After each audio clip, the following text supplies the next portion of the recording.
Welcome to the Flight Club Podcast, a woman's guide to leaning out. We give you a behind-the-scenes look at business launch and growth through the stories of successful female entrepreneurs.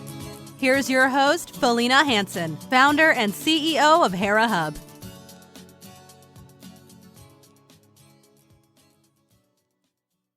Hello and welcome. I'm excited for my conversation today with Staci Millard. She is a mom of two girls and a multi-passionate entrepreneur. She sold her first seven-figure business at age 35. At the heart of everything she does is a deep desire to leave a positive impact on the world. She does that through her two businesses, one coaching small business owners to increase their income and impact while living a life they love. And the other is pouring into families to bring mindfulness, gratitude, and affirmations into their everyday lives. Welcome to the show today, Staci. Thank you so much for having me. Absolutely. So you are a Canadian. Yeah, Northern Canadian. Yeah, Edmonton area. Were you born and raised in the Edmonton area? Not in Edmonton. I was born in the Prairie provinces in Manitoba, but close enough. The West. The West. Awesome. That's great. Well, let's dive into your career path and your businesses and all the amazing work you're doing. Start us off with kind of that early college choice. Why did you choose business and why did you choose accounting? Yeah. Coming out of high school, I had a lot of things that interested me that I really loved. I love psychology. I thought about becoming a lawyer. I loved accounting. We had one accounting course and I loved, going into the computer system and playing with the numbers and seeing what came out of it and the picture.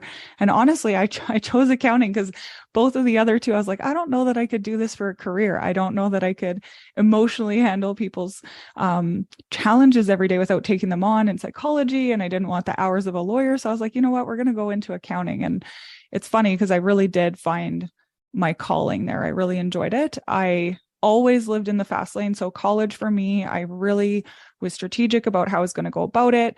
I decided to do night school while I worked full time. And I would say for anybody who's kind of on that path of educating themselves, I really found so much benefit from that because every time I went to do a test, I already had the practical experience and it was like college and university. For me, I aced it. But I took my route to get what was called a CGA at the time. In Canada, we had a couple different accounting designations and I went at it fast and loved the experience that I got along the way. That's awesome. Yeah. So I see. Is that a CGA is kind of the equivalent of a CPA in the US or is that something? Yeah. Different? Okay. Yeah, we used to have 3 designations. Now they're all one. Now we're all CPAs. Okay, got it. Sounds good. Awesome. Well, kudos to you, Staci. I was a business major and I took accounting and it wasn't my natural talent. So we need amazing people like you in the world so we can actually run our business effectively because without my accountant and my bookkeeper and my CPA, I wouldn't have a business. So thank you. Yeah, absolutely. Awesome. So let's get into your career path. It looks like you stepped into accounting. Did you work for big firms, small firms? Tell us a bit about your career path. Yeah. So I started my career path with small firms. I went to work for one, got a very lucrative offer to go work for a big firm. And I don't know what it was, but in my gut, I felt like maybe my experience working for a smaller business would be better. Because of my experience with the first one, I had really just seen all sorts of different, sides of everything. I got to work with people at all different stages and I was really engrossed in everything we did. And the offer I knew for that big corporate job would have been very, here is the box and this is what you do every day.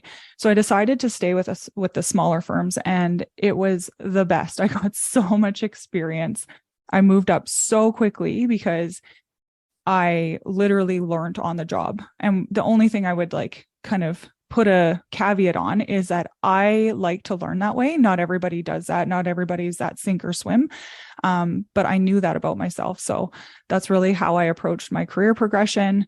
I moved from accounting firms as soon as I knew I was like close to ready to be at the next level, at the next position. I would find that job and seek out that challenge. Awesome.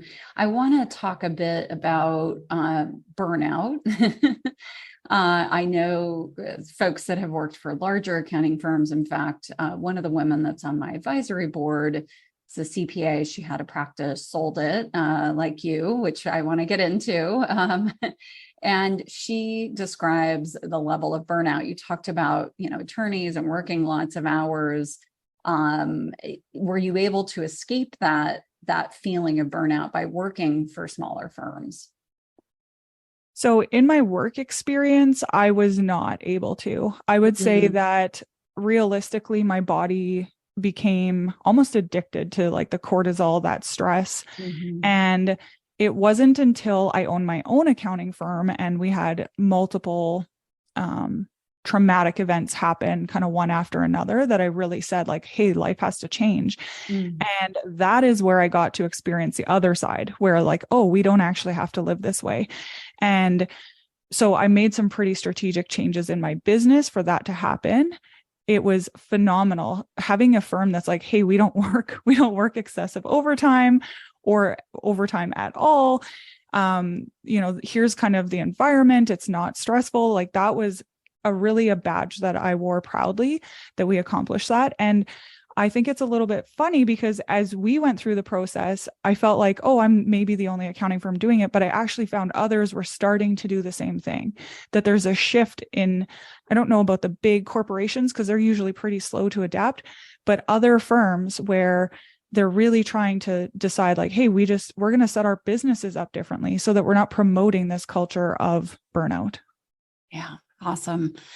Yeah, I've heard that a lot in both accounting and legal. So it's great that you were able to migrate to, the balance, so to speak. And I would imagine you bring that into some of the work you do now as well, which we'll get to. But I want to talk about that point that you decided to leave, working for somebody else and launching your own firm. It wasn't too far out of when you completed your degree, right? Yeah, for sure. So I had a lot of experience. I'd had 7 years of being in that business, really being the right hand to the owners of the accounting firm. And I was pretty confident with my skill set, but I just didn't have the CPA designation to back that up. And once I got it, I really had that moment that everybody has when they're like deciding to leave corporate, where you're just like, I'm not doing this anymore. I was working for a partner, working hard. I just love to do well for people. And I remember it was a month that I'd put in some overtime. It's the end of the month. I'd done all my work. I'd done it early, so we didn't have to stay late. And all of a sudden it was this conversation with the partner. He's like, oh, you're going to stay late. Like he hadn't done his work through the month. So I'm a little bit annoyed, but somebody came in and interrupted our conversation and they were talking about the size of his pool. And I had this realization that like my values didn't align anymore, where, this partner's pool was bigger than my house, but he hadn't returned client phone calls. And I'm like, my values don't align with this. Like, I can't do this. I'm going to be extremely unhappy here. And if I can share a little bit about my journey in deciding to leave, one of the things that like I love about my approach, and I really give that kind of information to others, is that I actually did have a safety net. I didn't just go and quit that day and say like, screw it. I really looked at it and said like, okay, how can I get out of here? Like, what is my monthly bills? How would I survive? What kind of runway do I have to do this? And so I found myself a contract for somebody who needed help. And I knew my skill set allowed me to like go back to a job if I ever wanted to, but I got a contract that gave me some work that really helped take care of me. So I wasn't in like survival mode. And then I put out a free ad on Kijiji. I knew what clients would want, what kind of help they needed. I really intimately knew what they wanted. And so I was able to speak to that and then, kind of had that growth from there, but I had the runway. if that makes sense. Oh, so smart. Absolutely. I say this to people all the time. You know, you may have a passion, you may have a dream, you may have a hobby that you're trying to turn into a business, but give yourself some cushion so you are not in panic mode 6 months into doing this. That's really, really smart. Yeah, I'm a seasoned business owner, and even in starting this new business, um, you learn things and you distill and you get better by doing. So you need to have those months, maybe even a year or 2 years when you're starting something new, that you have that ability to kind of like learn instead of feeling like this isn't making enough. So Yeah. Give important. yourself some grace. Exactly. An Yeah. opportunity to get some runway, as you said. So you had your business for over 9 years. Is that right? Or what Yeah. was the time frame? Yeah. Yeah. And so, I'm sure you grew the business. How many folks did you have on your team before you decided to sell the business? Yeah, we grew to a team of 10. I was really proud of the work that we did. Very like community focused and client focused, and we had a really great culture. And together we also focused on like that community mindedness and giving back. We collectively won a lot of awards, which I was just proud of, because like accountants don't really get awards for doing business well, right? We're kind of those quiet, awkward people, but we really went out of our way to make business easier for other businesses. And I was really proud of that. Yeah, that's amazing. Okay, so why the decision to sell the firm? Yeah, great question.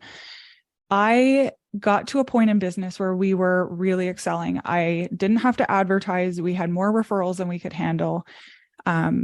We were growing at a significant rate, had for years. I think in my bio, I mentioned like it's a 7-figure business, which for an accounting firm and one partner is a pretty big firm. And I got to a point where I looked at it and I'm like, trying to do more work to help businesses succeed. But the accounting firm does accounting and taxes. And we were on a family vacation. I'm like, I'm just not fulfilled by this anymore. Like, I see all these reasons that businesses are failing, and I can kind of give them a tip, but they really need more help to implement it, because there's roadblocks that come up along the way and then they get derailed and then they don't make it. And I really wanted to help, but I'm tied to my desk signing off these taxes and this accounting work. And so I did some planning. I looked at it like, what could I make this, like, how could I make this business what I wanted it?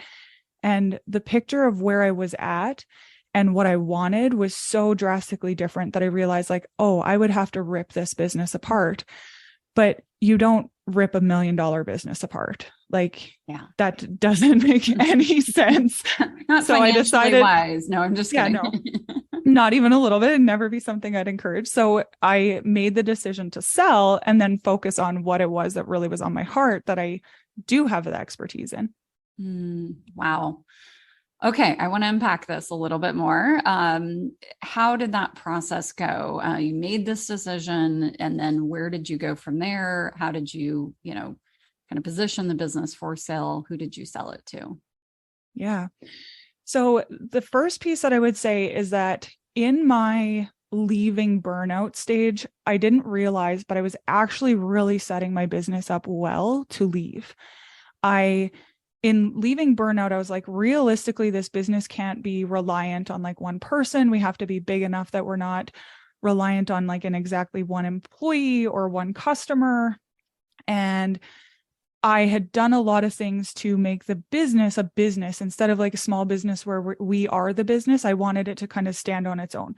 So I'd done a lot of that work leading up to this decision of like, okay, now I want to sell. So I say that because that's incredibly important in terms of kind of parting ways with a small business. And then from there, when I made that decision, we specifically for accounting, we have a group of, I guess I call them like the equivalent of realtors who help sell businesses. And we have a platform that we can do it on. So I just decided to, make that listing, but that was the next right step for me. Awesome. Yep. We call them here in the US business brokers. I don't know if there's a similar phrase that you use up there, but so you found a platform, you listed your business. What was next? I had a ton of offers very quickly. Okay, good. Accounting firms specifically are a hot commodity. I think a lot of them are really looking to grow, or professional practices in general. So we have a group through our CPA association that handles all these changes. And so, I took a look at, for me, this firm, despite the fact that I'd kind of taken some steps back to be the business, it still meant a lot. Clients were friends. I talked to you about how much community was involved. So the sale was important, and I interviewed different potential purchasers to really make sure that their desire for the firm, their skill set, their plans for the future really matched what we'd already promised clients. And then we found a great offer, and I guess the rest is history with the lawyers. Okay. How long did the process take between finding the right buyer? And if you'll share, was that another accounting firm locally? Were they, explain a little bit of who you went with and what that full process was like? Yeah. So it was another accountant who had a firm who was looking to bring on another partner and expand. So that was a great way for them to do that. They were somewhat local, so they're like short driving distance. But they really had like this outlook of the firm that met what I was looking for. It took about 9 months to happen, but I would say like that's not very common. It took a little bit longer just because our association requires so many boxes to be checked, and you have to send paperwork in and wait. And so it was a little bit longer process than what we thought. Well, 9 months actually doesn't sound too long because as I mentioned before our chat today, I do a Women Who Exit series, and I know folks that, this has taken much longer than that. So that sounds pretty quick to me. It's funny because we always think like exiting is like, I'm going to list it for sale. It's like a house, and then you close like 30 days later. It's like, no, that doesn't happen. Exactly. Okay. So you sign the paperwork, you ship off your baby, so to speak, to another firm. What was that next kind of day like for you, Staci? How did you feel? Unexpectedly, I felt lost. I'd mentally been preparing for this for like quite a while. So I thought I was going to know exactly what was going to happen and how things were going to go. But I actually just felt lost because what I didn't know at the time was that these routines are so ingrained in you. And funny enough, my mom actually retired from she had a government job. She retired in the same year. And my feelings leaving this business, even though I was 35 years old, actually the firm sale went through on my 35th birthday. So my feelings was the same as my mom, who is 65 and retiring, is like, oh, I didn't realize how much identity I had tied into this and how much routine and structure it provided for my life. So I actually took a bit to really unpack that and just create a new normal for myself. Yeah, I can't even imagine after going. Did you take some time to kind of decompress? Did you take a holiday? What did you do? Oh, we definitely took a holiday. We took a nice holiday. I took 4 months to decompress, which, leaving the firm, I was really excited about who I was going to be helping next. So that 4 months felt like a long time. But in that time period, I just allowed myself to not really have a schedule. My girls were 4 and 6 at the time. So I got to spend more time dropping them off at school, more time, picking them up a little bit early, some things that I hadn't had the luxury to do in the past, and kind of set myself up learning some things for when I decided to dive in 4 months later. Awesome. And this, what was the date? What was your birthday? What was the date you sold the firm? Yeah, September 13th, 2021. Okay, awesome. So you've now stepped into 2 new business ventures. Tell us what you're working on. Yeah, so I love small businesses. I'm obsessed. I see them as a puzzle. I am extremely excited to work through the challenges. I think there's 3 non-negotiables. Number 1 is that burnout that we talked about. That does not exist, should not exist in business. And then we need to make money and we have to have impact. So I look at every business and I'm so excited to do that. So that's where my mentorship comes in.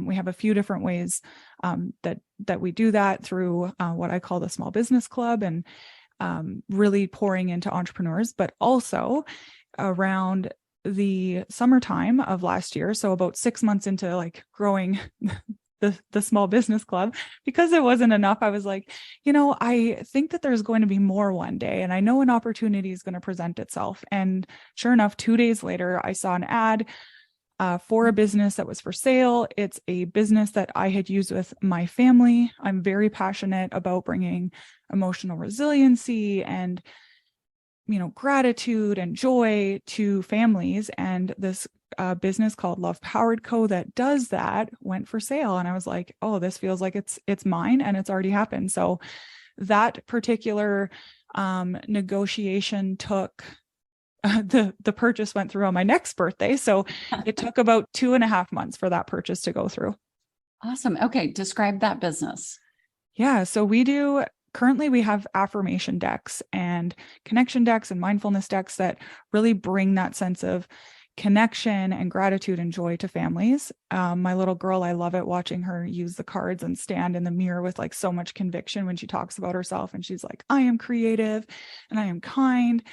And I just think I watch her and it like brings tears to my eyes. I'm like, if every kid had so much belief in themselves, like imagine what we could do in the world. And so since taking over, there's a whole nother set of challenges with taking over a business and, getting into it, getting oriented with it and all those kinds of things. But we've really leaned into creating not just a product now, we were creating a community, we're creating family instead of just like, here's a deck of cards. And I'm just so excited for everything that we have coming up with that business. So interesting. I love it. And so important, Staci, as we all emerge out of this sort of cocoon that we've been in for what feels like a cocoon to me, even the last 3 years with COVID and just everything that's, brought on, mental health challenges for not only adults, but especially children and teens. Such important work. I know. Yeah. It's incredible. So I'm honored to like be a part of it. And some days that challenge feels really large, but really in that business, I'm a visionary, and I really take advantage of the integrators and the people that I have around me so that we can kind of amplify that impact, because I couldn't do it alone. Yeah, absolutely. Community is everything. It's so important. And I think that's what's going to, bring us back to, kind of that stabilization of mental health and just being in community and stepping out. So I love that you're doing this. And then with your other business, your strategic advisory business, helping small business owners with that impact and understanding, how they can bring what they're doing to the world. Give us an example of a client that you've worked with since you launched that business. Yeah. So just before us recording today, I was actually talking to a business that has chiropractor, physiotherapy, a mental health team, massage, really like a wellness center. And I work with them to make sure that they are having all three, literally work with the business owners to step into their role as CEOs and make sure that they're not burning out so that they can have an impact that's lasting. We talk about money, making sure that the business is set up well for the future, that they have the finances in place to do everything that they want to do, and that they're having an impact on the community. They love, talking to people about getting outdoors. So how do we amplify that? And it's my favorite work, my favorite. I love it. Awesome. So as you reflect back, and in the work that you had done through the accounting firm and then the work you're doing now, what's, one or two pieces of advice that you have for small business owners? Maybe somebody who's kind of still feeling like they're in the burnout weeds, so to speak. They might be kind of in it. What are one or two things that you would say to them to maybe inspire them? Yeah. So I think the first is just coming out with the understanding that there are different stages in business. So early on, the effort that's required, at least to grow and scale quickly, isn't something that has to be done all the time. And what I encourage people to do is really understand like where they are at in business and what the next right step is, because any advice that you get could be really misaligned if you're not sure where you're at. And that requires you being able to step back and really have like a 50,000 foot view. So if there was one thing that really made a difference for me, it was being able to like remove myself from the business. And then the other thing is just like giving yourself permission. Nobody says you have to work hard. I hear business owners so often say like, well, this is how it has to be. I was with a client on a weekend and they're answering their friend and a client and they're answering DMs from, social media about a purchase. And I'm like, first of all, like maybe you just don't have to answer on a weekend. That's just your standard. There's ways that Instagram will give a message like, hey, we'll get back to you Monday morning. And we're telling ourselves these stories like, oh, I have to be available all the time, or I have to work this much. And like, I might miss a sale. But if your business is missing a sale because you don't respond on a Saturday night at 9:00, my question to you is like, do you really have a business? So challenging your beliefs of like, oh, this is how this has to be. And then purposefully creating the business that you really want to exist. Wow. Thank you for that. I think to your point, as small business owners, we just get so wrapped up in it. I'll speak for myself. Even I've been an entrepreneur now for 20 years. And I was just saying to my boyfriend, my partner last night, like, I've just found myself in the trap of when I come home, I talk about my business, how was your day? And you talk about the business. I'm like, wait, hold on. I need to understand that, we don't have to talk about this all the time, but as small business owners, I think we're just so in it, right? It just is everything to us. Yeah, absolutely. But I think there's so much magic in being able to enjoy it as a part of life instead of all of life. Yeah.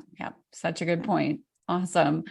Well, Staci, if our listeners want to get in touch with you, they want to follow you, what's the best channel or place for them to do that? Yeah, there's really two places. Instagram is the best. I'm Staci with an I.Millard. I put out a ton of content on there that's supposed to help business owners. I get so much feedback that everybody thinks it's life-changing for them. So go ahead and follow. Or we also have the School for Small Business podcast for a little bit longer content than that 90 seconds. I love it. Awesome. Well, Staci, thank you so much for spending time with me and sharing a bit of your story with our audience. Thank you so much for having me. Thank you for joining this week's episode of Flight Club, sponsored by Hera Hub. We look forward to sharing more success stories with you soon.